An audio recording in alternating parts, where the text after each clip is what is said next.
오늘 하나님 말씀 사도행전 1장 12절부터 26절입니다.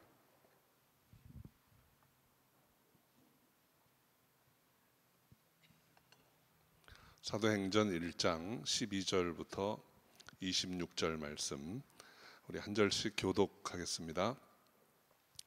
제자들이 감람원이라 하는 산으로부터 예루살렘에 돌아오니 이 산은 예루살렘에서 가까워 안식일에 가기 알맞은 길이라.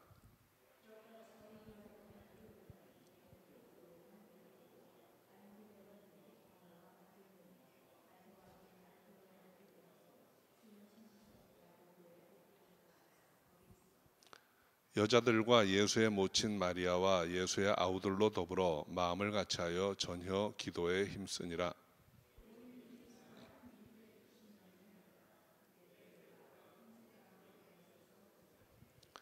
형제들아, 성령이 다윗의 입을 의탁하사 예수 잡는 자들을 지로한 유다를 가리켜 미리 말씀하신 성경이 응하였으니 마땅하도다.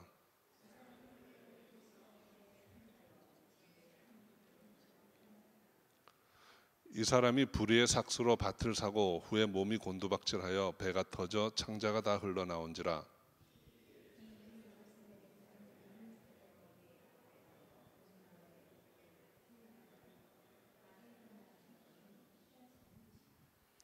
시편에 기록하였으되 그의 고초로 황폐하게 하시며 거기 거하는 자가 없게 하소서 하였고, 또 일렀으되 그 직분을 타인이 취하게 하소서 하였도다.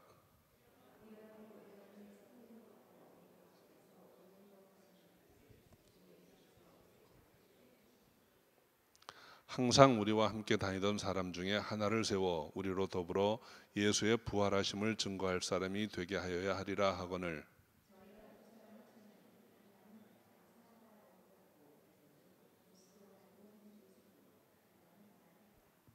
저희가 기도하여 가로되 뭇 사람의 마음을 아시는 주여, 이 두 사람 중에 누가 주의 택하신 바 되어.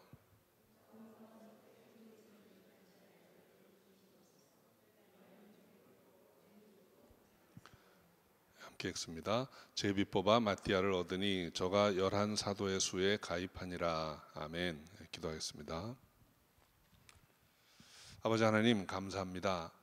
오늘 주님 기뻐하시는 날에 사랑하시는 성도들이 한자리에 모였습니다. 주님께 예배 드릴 때 우리의 예배를 흠양하시고 우리를 복주시되 마음껏 축복하여 주시옵소서. 함께 하실 줄 믿사옵고 예수님의 이름으로 기도합니다. 아멘. 1장 말씀, 사도행전 1장 말씀 나누고 있는데, 이제 예수님이 이제 승천하셨습니다.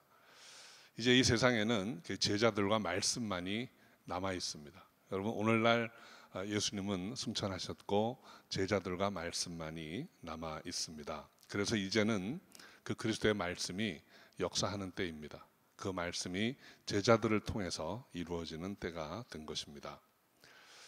예수님이 마지막 하신 말씀, 그 제자들이 아직 생생히 기억하고 있는 마지막 말씀은 성령 받으라 하는 것이었습니다. 예루살렘 떠나지 말고 성령 세례 받기를 기다려라 하는 것이었습니다.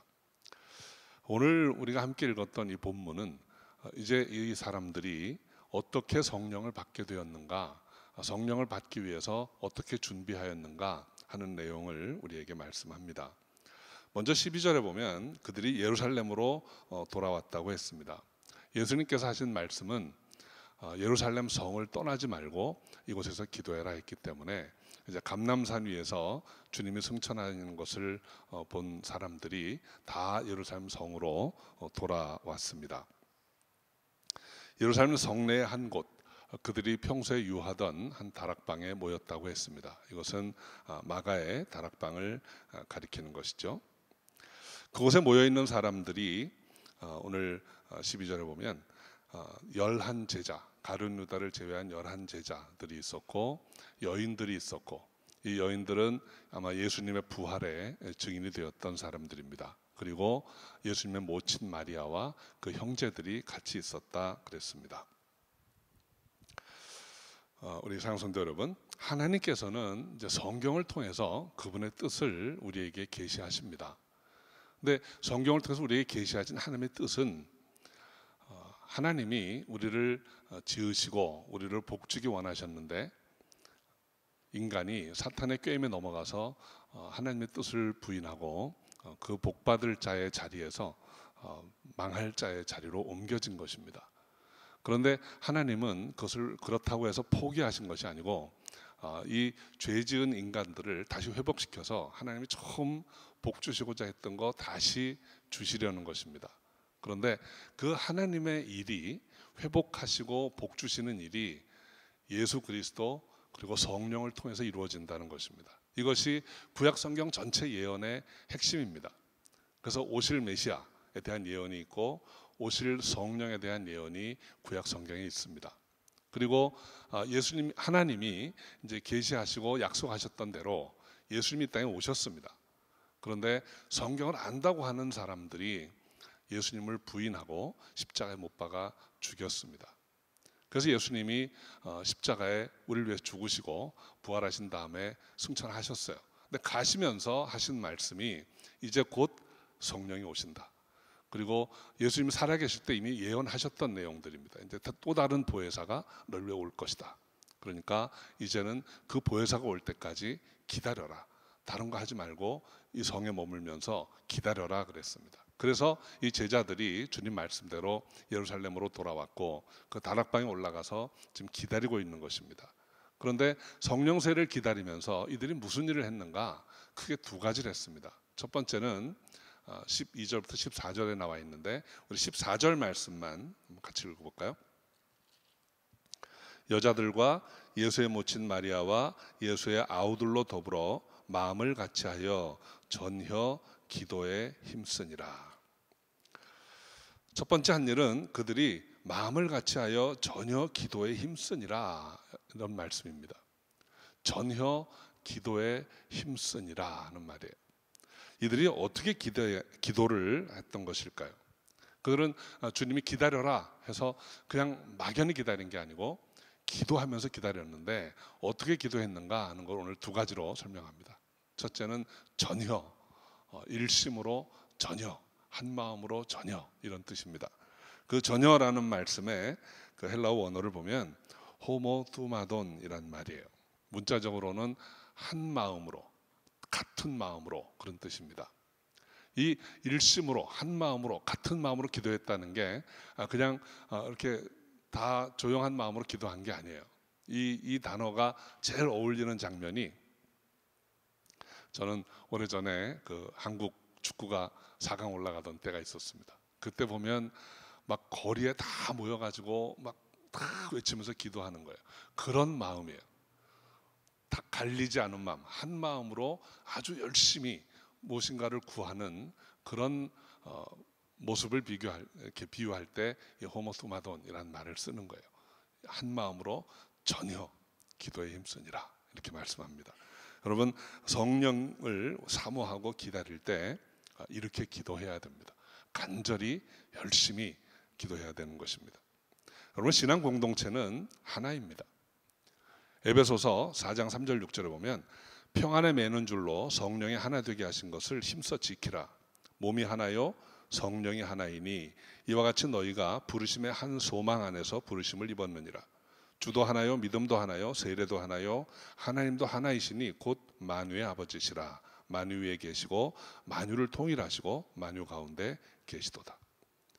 하나라는 말의 의미는 숫자적으로 하나이기도 합니다. 유일한 것 하나. 또 하나라는 말의 또 다른 의미는 같다는 거예요. 여러분 하나님이 한 분이시기 때문에 우리가 믿는 하나님은 바로 같은 그 하나님입니다. 예수 그리스도도 한 분이십니다. 그래서 우리가 믿는 예수는 같은 예수여야 합니다. 우리가 예수를 믿는다고 하면서 서로 다른 예수를 믿으면 안 되는 거예요. 성령도 한 분이십니다. 그래서 우리 안에 계신 성령은 다 같은 분이에요. 이 자리에 계신 분들은 다 하나님의 성령이 여러분 가운데 내주하시는 줄 믿습니다. 그 성령은 다 같은 분이에요. 아이나 어른이나 젊은이나 노인이나 다 성령은 같은 성령이시라는 거예요. 교회는 하나이어야 합니다. 교회가 위기에 봉착되는 것은 이 하나됨이 흩어질 때입니다. 서로가 다른 예수를 믿는다고 생각을 하고 서로가 다른 하나님을 기대하고 우리가 믿는 하나님은 이런 하나님이야 라고 성경 외의 하나님을 주장할 때 교회는 위기에 봉착하는 거예요. 우리가 믿는 하나님은 성경이 증거하는 하나님입니다. 우리가 믿는 예수님은 성경이 말씀하고 있는 예수님이에요. 우리 안에 계신 성령은 성경이 예언하고 우리에게 오신 성령이신 것입니다. 하나이기를 소원합니다. 자, 우리는 한 곳에 모여서 기도할 때 한 마음으로 기도함으로 성령의 임재를 누릴 수 있는 저 여러분 되시기를 바랍니다. 전혀 기도에 힘쓰니라 하는 그 동사 부분, 기도에 힘쓰니라 하는 그 동사 부분의 헬라어 원어를 보면 이게 좀 그 진행형으로 돼 있어요. 그러니까 이제 불완전 형태라고 하는데 아무튼 진행형입니다. 그러니까 전혀 기도에 힘쓰니라라는 말은 계속해서 기도했다는 거예요. 계속해서 기도하면 언제까지 기도하는 것입니까? 성령이 임할 때까지. 여러분, 기도는 응답받을 때까지 하는 것입니다. 내가 시한을 정해놓고 적당히 기도하고 응답이 없네 하고 마치는 게 아니고 하나님이 응답하실 때까지 계속 기도하는 거예요. 이것이 전혀 기도에 힘쓰니라 하는 말씀의 의미인 것입니다. 성경 우리에게 쉬지 말고 기도하라고 합니다. 우리가 믿고 소원하는 일들이 이루어지기까지 우리는 계속해서 기도해야 합니다. 쉴 수 없는 것입니다. 전혀 기도에 힘쓸 수 있는 저 여러분 되시기를 바랍니다. 초대 신앙 공동체는 한 마음으로 기도했어요. 이때는 다 한 예수, 한 성령을 위해서 기도했습니다. 그리고 하나님의 약속, 주님의 약속이 있었기 때문에 그 약속이 이루어질 때까지 계속해서 기도했다는 것입니다. 그런데 오늘 본문을 보면 그들이 전혀 기도에 힘쓰더라 하는 말씀이 있은 후에 거기 모인 사람이 한 120명쯤 되더라 이런 말씀을 합니다. 이 말씀을 가만히 묵상해 보면 처음에 기도를 시작한 것은 11 제자와 여인들과 예수님의 어머니와 형제들이었습니다. 그런데 어느 틈엔가 120여 명이 함께 모인 거예요. 여러분, 우리가 한 마음으로 전혀 기도에 힘쓸 때 하나님이 그 공동체를 성장시켜 주십니다. 기도하는 사람들을 모아 주십니다. 그래서 이제는 120문도가 함께 기도하는 일이 있었다는 것입니다.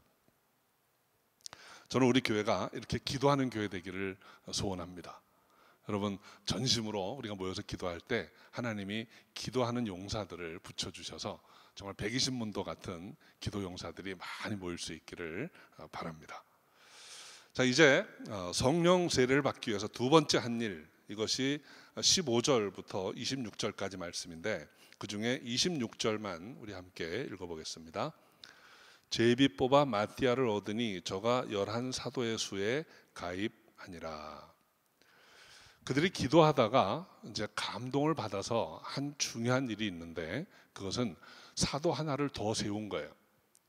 이제 16절부터 20절까지의 내용은 가룟 유다가 배신하고 자살해서 그 12사도, 주님이 처음 부르시고 세우셨던 12사도의 자리에 하나가 궐이 났다는 거예요. 빈자리가 생겼다는 것입니다. 그런데 그것은 이미 성경에 예언되어 있었던 일이고 그 성경의 예언을 보면 하나가 배신할 것을 이미 예언하셨고 그리고 그 자리를 다른 사람으로 채울 것도 예언되어 있다는 것입니다. 그것이 19절부터 20절 사이에 나와 있는 말씀인데 20절에 보면 뒷부분에 그 직분을 타인이 취하게 하소서라는 말씀이 나옵니다. 가룟 유다가 배신을 했습니다. 가룟 유다가 배신했다고 해서 하나님이 계획하신 일, 예수님이 하시고자 했던 일이 멈추지 않았어요. 가룟 유다가 배신했다고 해서 하나님의 계획이 회방받지 않습니다. 가룟 유다는 배신했지만 그 배신을 통해서 예수는 십자가를 지시게 되었고 그 십자가 대속의 죽으심이 바로 우리 복음의 핵심이 된 것입니다. 12 제자를 세우실 때 주님은 이들을 통해서 이스라엘 12지파를 다스리게 하신다고 그랬습니다. 그것은 상징입니다. 온 세상을 이제 이 12 제자를 통해서 그리스도를 전하게 하시고 이걸 통해서 세상에 구원의 복음을 나누게 하시겠다는 거예요. 그런데 한 사람이 배신했다고 해서 이제 그 계획이 어그러지지도 않을 뿐 아니라 그 배신한 한 사람 빼고 11명 가지고 가자 이렇게 하신 것도 아닙니다. 하나님의 계획은 하나님의 입 밖에 나온 말씀은 반드시 이루어집니다. 그래서 지금 하나님께서 이 베드로에게 감동을 주셔서 채워라 하시는 거예요. 12명 만들어서 같이 가자 이렇게 하시는 것입니다. 광야의 히브리인들도 그랬습니다. 여러분, 하나님의 원 계획은 60만 성도를 출애굽시켜 가지고 그들을 데리고 약속의 땅에 들어가는 것입니다. 그런데 출애굽한 이들이 광야를 지나오면서 불신하고 원망하고 죄를 짓고 하면서 많이 죽었습니다. 민수기를 쭉 읽어가다 보면 한 30장까지 그 불신하고 원망하고 그렇게 하다가 우상 섬기고 하다가 죽는 이야기들이 계속 나옵니다. 그런데 어느 한순간에 잠시 멈추고 하나님이 다시 한번 세워보아라. 세워보니까 또다시 60만이 됐습니다. 그 60만은 불신하고 배도해서 하나님의 뜻을 거스렸지만 그렇게 해서 여호와 하나님의 계획이 조금도 차질이 생긴 게 아니에요. 하나님이 불신한 그들 내려놓고 믿는 사람 여호수아와 갈렙만 데리고 가자 하신 것도 아닙니다. 하나님은 다시 60만을 세우십니다. 하나님의 계획은 그대로 이루어집니다. 그 안에 무슨 일이 일어난 것일까요? 촛대가 옮겨졌을 뿐입니다. 가룟 유다가 불신하고 내던져버린 촛대가 마띠아에게 다시 옮겨진 거예요. 그 광야 1세대 60만이 불신하고 원망하고 못하겠다고 내던진 촛대가 신세대 60만에게 다시 옮겨진 것입니다. 우리 사랑하는 성도 여러분, 하나님이 저와 여러분을 택하시고 생명 주시고 자녀 삼으신 이유가 있습니다. 그 사명을 우리가 감당키를 원하시는 거예요. 그 사명을 우리에게 주실 때, 우리를 부르실 때 주여 내가 여기 있나이다, 말씀하소서, 내가 듣겠나이다, 이렇게 하고 앞으로 나아가는 여러분 되시기 바랍니다. 여러분, 촛대를 뺏기지 마세요. 그게 상급입니다. 그게 축복입니다. 오늘 본문은 그래서 하나님이 이제 그 빈자리를 다시 채우시고 12사도를 만드시는 그 장면을 보여주는 것입니다. 자, 이제 그 채워지는 자리, 어떤 사람이 사도로서 성령 세례를 받아야 하는가 하는 것을 생각해 봅니다. 지금 이 자리에 모여 있는 사람들은 다 성령 세례 받을 사람들이에요. 그 중에서도 한 자리, 그 사도의 빈 자리 하나를 지금 성경에서 말씀하면서 어떤 사람이 성령 세례를 받고 죄를 할 사람인지를 지금 말씀해 주고 있습니다. 오늘 본문을 잘 읽어보면 17절에 이런 말씀이 있습니다. 본래 우리 수 가운데 참여하여 이 직무의 한 부분을 맡았던 자라고 했습니다. 사도는 직무와 관련이 있는 사람이에요. 그 직무라는 게 과연 무엇일까요? 직무에 관해서 아주 쉽게 요약해 준 말씀이 1장 8절입니다. 성령이 임하시면 너희가 권능을 받고 예루살렘과 온 유대와 사마리아와 땅끝까지로 내 증인이 되리라. 성령으로 권능 받아서 증인되는 것, 이것이 직무입니다. 이 직무를 다시 맡기기 위해서 사도를 세우신다는 것입니다. 그런데 그 직무가 구체적으로 어떤 것인지 22절 우리 함께 읽어볼까요? 항상 우리와 함께 다니던 사람 중에 하나를 세워 우리로 더불어 예수의 부활하심을 증거할 사람이 되게 하여야 하리라. 직무를 감당할 사람의 자격은 첫째로 항상 우리와 함께 다니던 사람이에요. 항상 우리와 함께 다니던 사람이 어떤 사람인가? 그 앞에 21절에 보면 같이 한번 읽어볼까요? 이러함으로 요한의 세례로부터 우리 가운데서 올려와 가신 날까지 주 예수께서 우리 가운데 출입하실 때에 항상 우리와 함께 다니던 사람. 요한의 세례, 예수님이 처음 이 땅의 모습을 드러내신 공생애를 시작하시던 그때부터 십자가에 죽으시고 부활하셔서 승천하실 때까지 그 기간 동안 항상 우리와 함께 다니던 사람. 이 말씀의 영적인 의미를 한번 생각해 봅니다. 왜냐하면 이 말씀은 우리에게 주시는 말씀이기 때문이에요. 항상 우리와 함께 다니던 사람이라는 말씀은 예수가 누구신가를 아는 사람이에요. 예수님의 십자가의 의미를 아는 사람입니다. 그리고 예수님의 부활의 의미를 아는 사람입니다. 세례 요한이 한 일은 예수가 어떤 분이신지를 온 천하에 밝힌 일입니다. 세상 죄를 지고 가는 하나님의 어린 양이시다. 그리고 예수님이 십자가에 죽으시고 부활하신 것은 하나님의 뜻을 이 땅에 이루시기 위해서 대속하신 것입니다. 그러니까 이 의미를 아는 사람이에요. 이 믿음에서 항상 함께 있던 사람이에요. 그래서 항상 우리와 함께 있던 자라는 말의 또 다른 의미는 헌신이에요. 여러분, 누가 항상 우리와 함께 있을 수 있습니까? 이 제자들은 모든 것을 버리고 주를 쫓았다고 했습니다. 그 제자들 중에는 중간에 좀 떠나고 싶은 마음이 있던 사람도 있었을 거예요. 힘들고 지쳐서 이제 그만할까 하는 마음이 들었던 사람도 있을 거예요. 그런데 그런 사람들도 있었지만 항상 주님 곁을 떠나지 않고 있던 사람들이 있다는 거예요. 하나님은 그런 사람들을 쓰십니다. 우리 사도행전에 보면 이후에 주님을 따라다니다가 하나님의 일을 하기 위해서 주의 종을 섬기다가 중간에 떠나간 사람들의 이야기가 나옵니다. 요한 마가가 한번 그랬고, 또 어떤 많은 사람들의 이야기들이 나옵니다. 세상을 사랑해서 다시 돌아간 사람. 근데 그러지 않고 항상 우리와 함께 있던 사람들은 끝까지 헌신했다는 거예요. 이런 사람이 증인이 될 수 있다는 것입니다. 그럼 증인은 구체적으로 무엇을 하는 것인가? 사도의 자격은 항상 우리와 함께 있던 사람인데, 그럼 사도의 직무는 과연 무엇인가? 오늘 본문에 보면 예수의 부활을 증거하는 것이라고 했습니다. 여러분, 예수의 부활을 증거하려면 전제가 있습니다. 예수가 누구신가를 분명히 알아야 합니다. 예수의 부활을 증거하려면 예수님의 죽으심에 대해서 알아야 합니다. 이 땅에 오신 하나님, 말씀이 육신이 되어 오신 하나님, 하나님의 아들 그리스도, 그분이 우리를 위해, 우리 죄값을 치르기 위해 죽으셨다는 사실을 분명히 아는 사람, 그런 사람이 그리스도의 부활을 증거할 수 있는 거예요. 사도는 이 일을 해야 되는 사람인 것입니다. 이 직무를 감당해야 되는 사람인 것입니다. 그런데 이 직무는 성령으로 세례를 받지 않고는 할 수 없는 일이라는 거예요. 그래서 이러한 직무를 받고 성령 받을 사람들을 세워놓은 것입니다. 23절, 26절에는 이제 이 사도를 세우는 과정, 구체적인 과정을 설명해 줍니다. 먼저 23절에 저희가 두 사람을 천하니 하였습니다. 두 사람의 후보를 천거했다는 것입니다. 그런 일을 할 만한 그 정도 자격이 있는 사람들이 많이 있었다는 것의 증거입니다.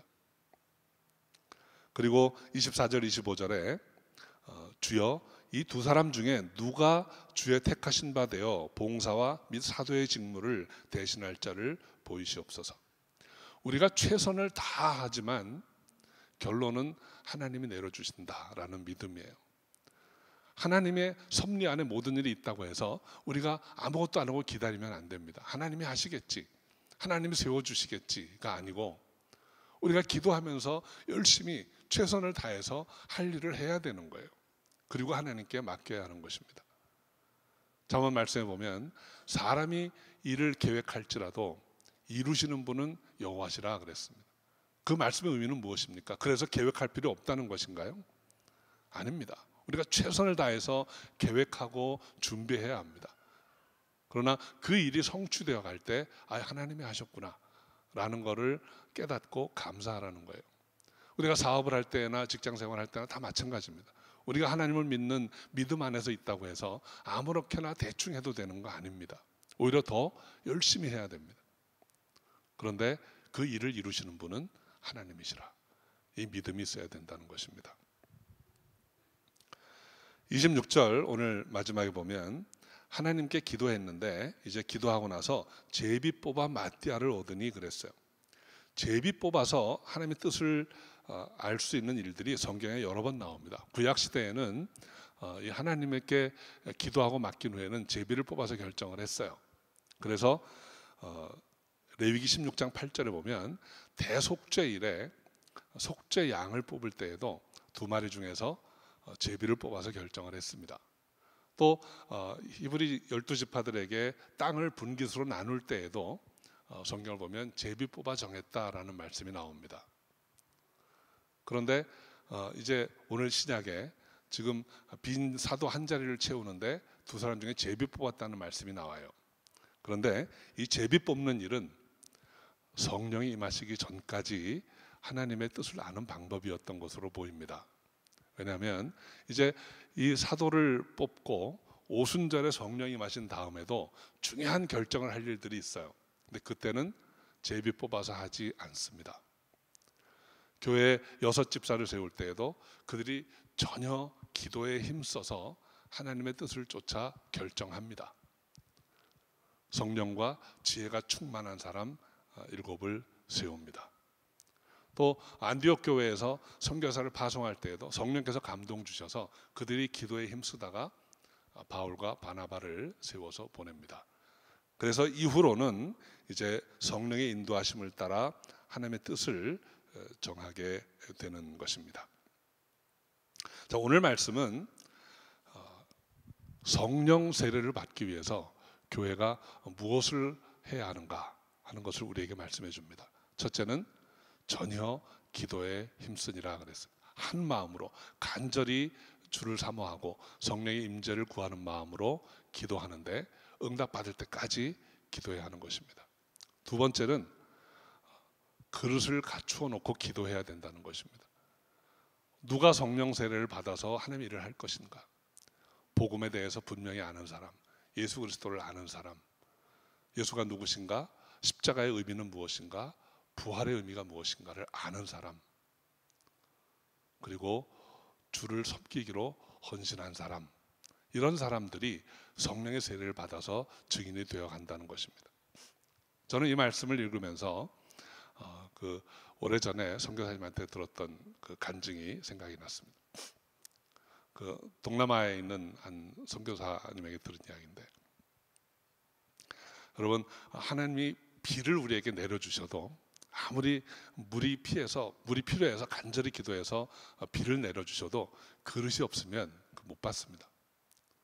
그 아주 메마른 땅에서 가뭄이 왔을 때 비를 내려주시는 은혜가 이 성령의 은혜하고 아주 흡사합니다.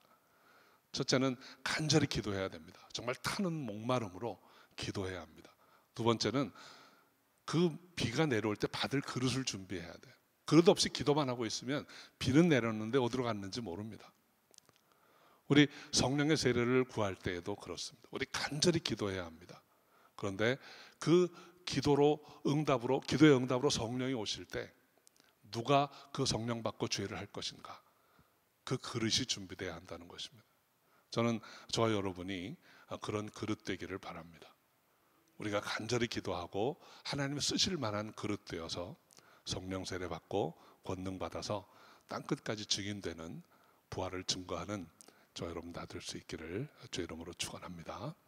기도하겠습니다.